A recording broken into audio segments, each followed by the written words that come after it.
It's for the S. Today we're going to be learning Siman Reis Samach Gimel Sif Dalet. Now, this sif, Wait, is a very interesting sif, even though it's not as applicable nowadays because we have clocks, watches, phones, myzmanim.com. We know exactly what time Shabbos begins and everything, but once upon a time they didn't have all these technological advancements, and therefore they would be confused as to when Shabbos would start based on if it was very cloudy and dark outside versus if it was sunny and they could make a mistake. So the introduction to this sif is as follows. We have a fundamental argument between the Chachamim and Rabbi Yehuda. Until when could a person daven mincha on a regular day? According to the Chachamim, this is a Mishna in Brachos Chavav, of course, in the beginning of the fourth parak, you have up until sunset, which is called Shkia. At Erev. However, according to Rabbi Yehuda, you have up until Plag HaMincha, which is a earlier time. These times are actually very significant because the last time that you're allowed to daven mincha is also simultaneously the first time that, technically speaking, you're allowed to daven ma'ariv. All right. So therefore, this is very important to keep in mind. Now, in a pressing situation, we're not learning about this topic now, but in short, one could daven Mariv from Plaga Mincha according to Rabbi Yehuda. You could already daven Mariv them. So now, the idea over here is let's take this and apply it over here to our case over here. Um, to what we're learning about over here. Let's say, for example, we're talking about previously someone who davened when it was still day. Excuse me, accepted Shabbos when it was still day. So typically we accept Shabbos near the time of sunset. But this fellow, this individual, he accepted Shabbos when it was still day. Now, he is not allowed to do anything in terms of malacha, muksa. Once he accepts Shabbos, that's it. He cannot get in cars anymore. He can't go on electronics, etc. Everything that you're not allowed to do on Shabbos, you can't do over here. So now, based on the times that we just discussed, we're talking about over here someone who made a mistake. Let's say you have an individual, he davened when it was still day. He made a mistake. Made a mistake. He thought, for example, like we said before, it was a cloudy day, and he thought that now it's already time to daven. And afterwards, all the clouds moved away, and he found out that, wait a second, he doesn't need to. He made a mistake. He accepted Shabbos. Now we have to clarify over here. First of all, does he fulfill his obligation with the davening that he did? He davened the Shabbos davening Mariv. Does he need to daven again, or could we say that he fulfilled his obligation? So, based on the Mishnah that we just quoted in Brachos on Chavav, we have that argument. It depends who you're going like. The Gemara says, how do we hold? Do we hold like the Chachamim who say that you have until sunset, or like Rabbi Yehuda who says Plaga Mincha, and therefore you could daven Marav according to Rabbi Yehuda after Plaga Mincha and according to the Chachamim after sunset? Which opinion do we hold like over here? So the Gemara says that the Ovid Kamar Ovid or David Kamar Ovid, which in and of itself is a major discussion what exactly that means. Basically, what it means is do whatever you want. Now, what does that mean? There are different opinions. Do whatever you want. For life, you have to pick one opinion. Do whatever you want if it's different days, just not the same day, or do whatever you want even on the same day. Obviously, you can't do that last one because then you could be davening mincha after you say marv. So now let's tie it back into what we're learning over here. Let's say that a person accepted Shabbos through davening. He davened Mariv. But it was before this golden time of Plaga Mincha, according to Rabbi Yehuda. So everyone agrees it's not a time to daven. Too early.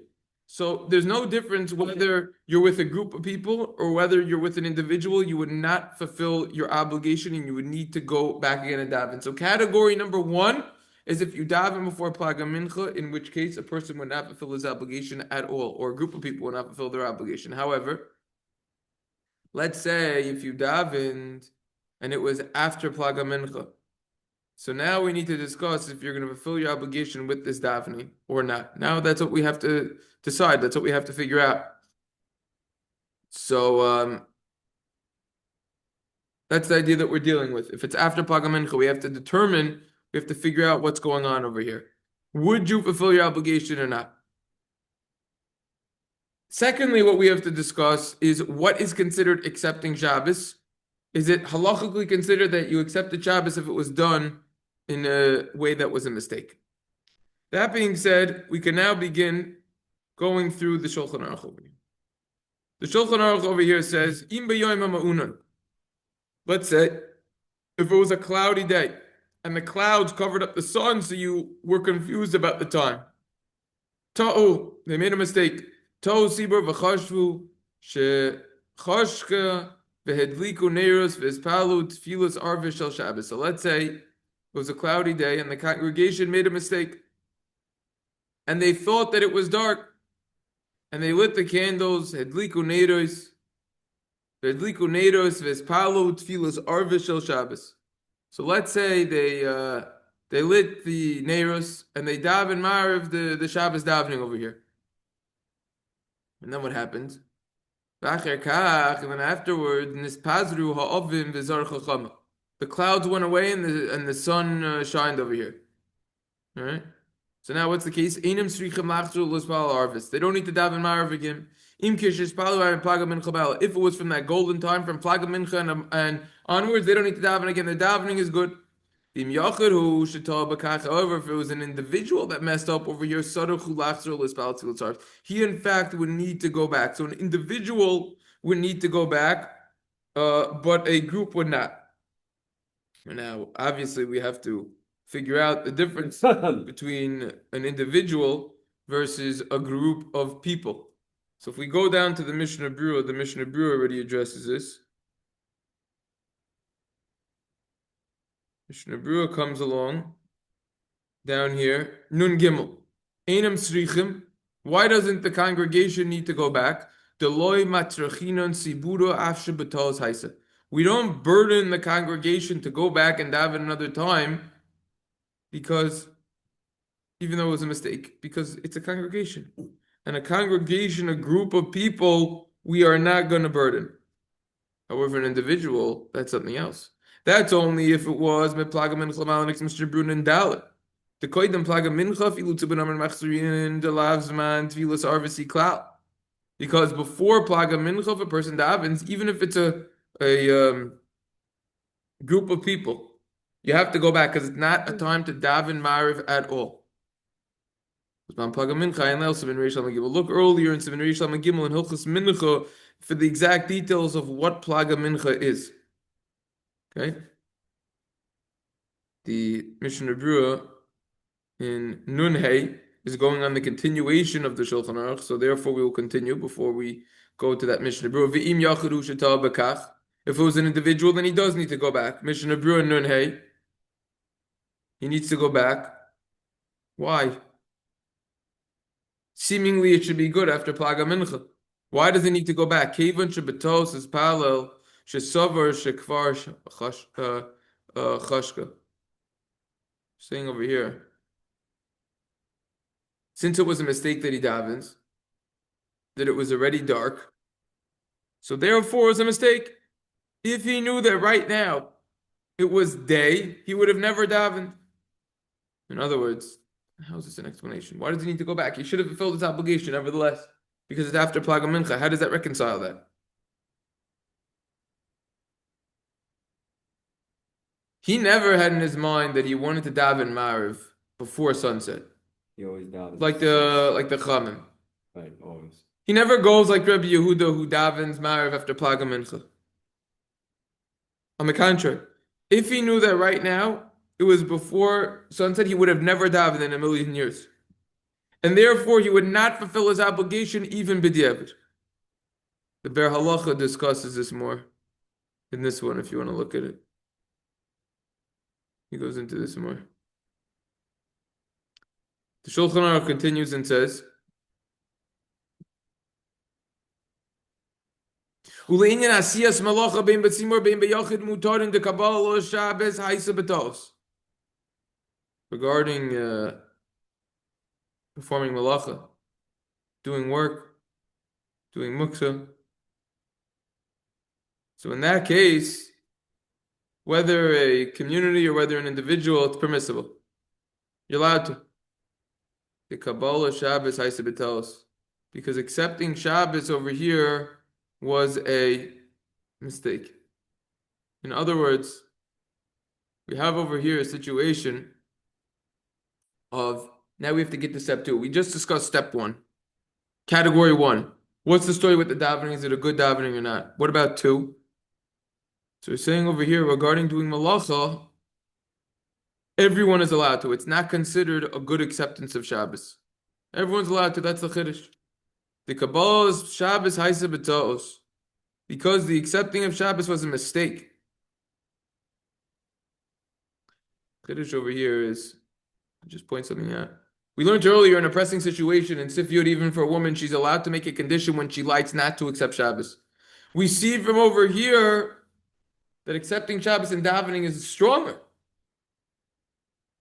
You can't make a condition not to accept Shabbos when you daven Ma'ariv. Once you daven, wait, actually, take that back. That's a regular case. It has nothing to do with what we're learning right now.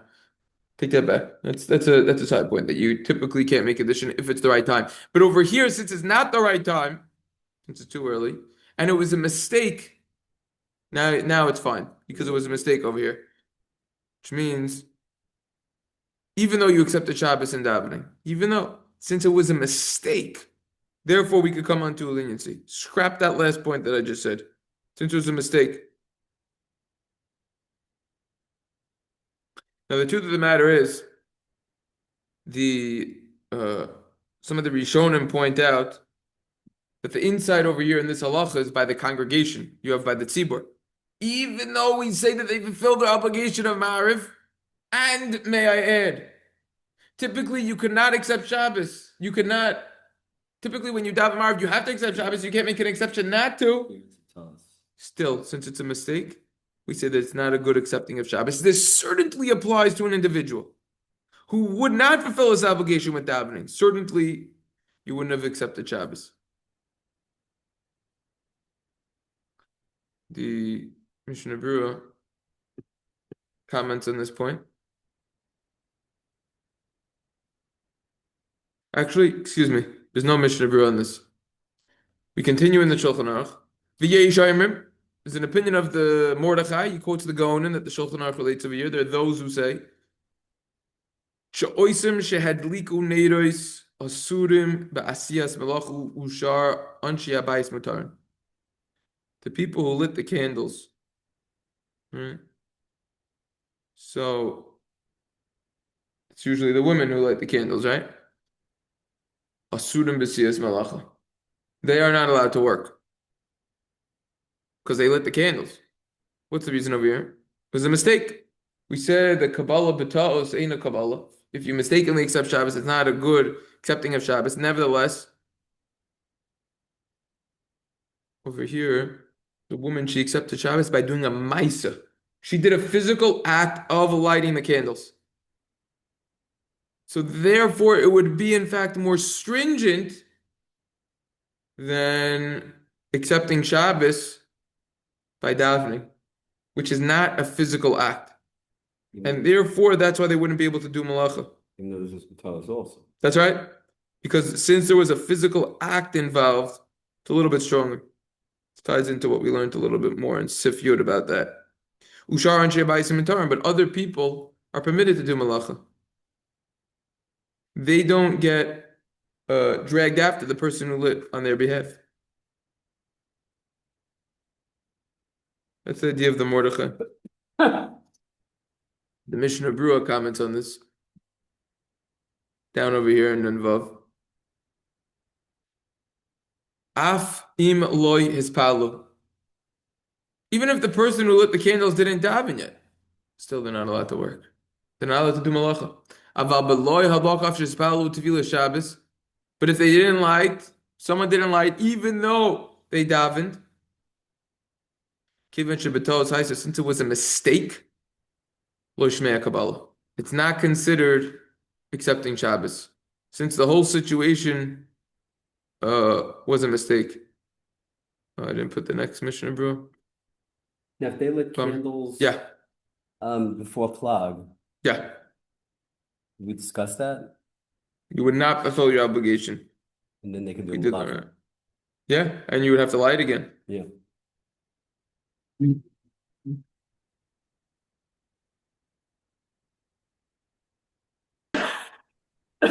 The next page of the Mishnah Berura continues and says that since this was a mistaken acceptance of Shabbos, the Mishnah Berura continues over here on the top right and says, "V'tama yesh omer."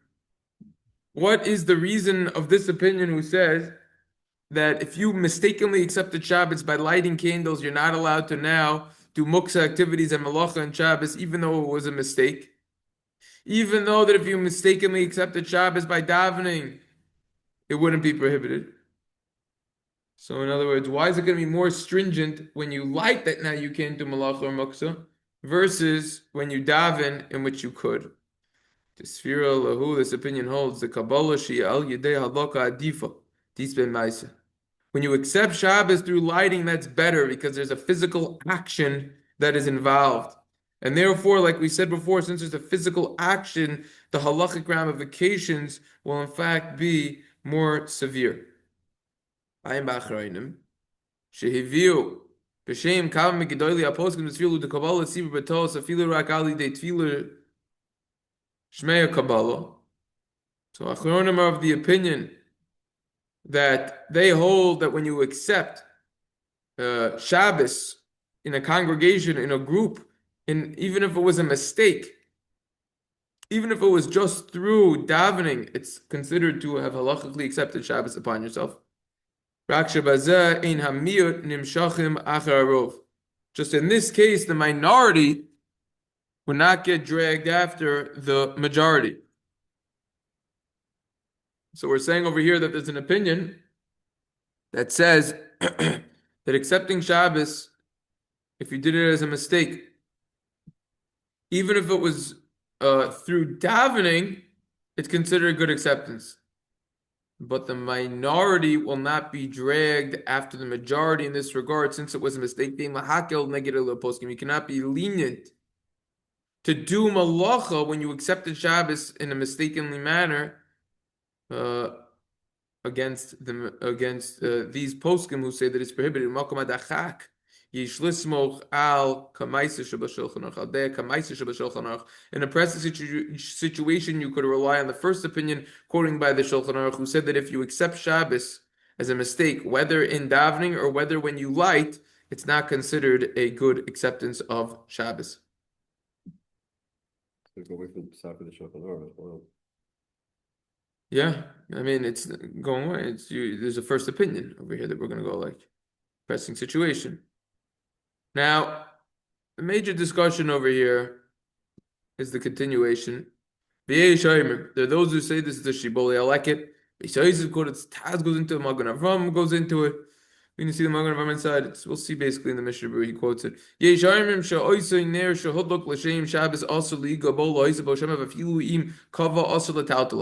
Some say that candle that you lit for the sake of Shabbos is prohibited to touch or to add more oil. And even if it extinguished, it's prohibited to move it. Why? I understand the person who lit. What about someone else who didn't accept Shabbos? Mishnah Berura and Zayin. Hainu. Afilu la'achar shelo hidlek adayin v'lo kibo Shabbos kin kosav or zeru.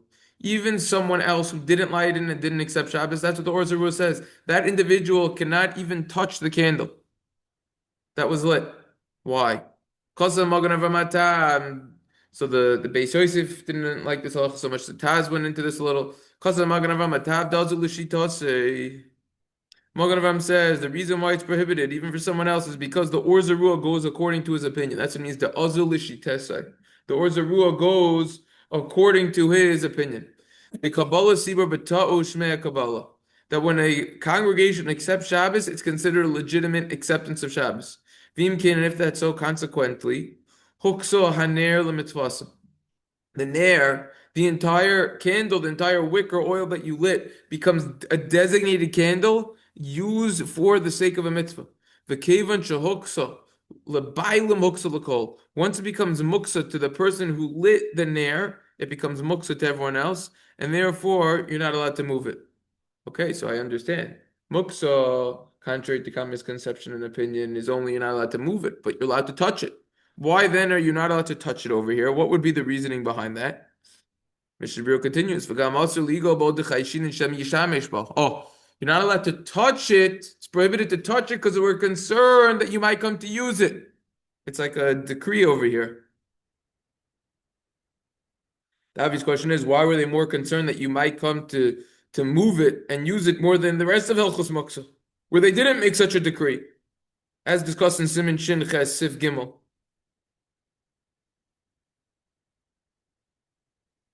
Machasis HaShekel answers this and explains, not everyone knows that this is Muksa.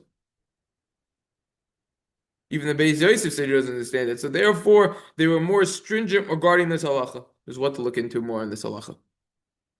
Interesting, right? In the needs for a mitzvah, one could in fact be lenient in this regard. Mishnah Berura concludes the sif by saying Kasa Prima Gadam. Prima Gadam writes, Misha Hidlik Ner Shabbos B'Oida Yom Gadol, someone who lit the Ner Shabbos when it was still day. The Hisna Shaloi L'Kabel Shabbos. He made a condition not to accept Shabbos. Afilu Hachi, even so.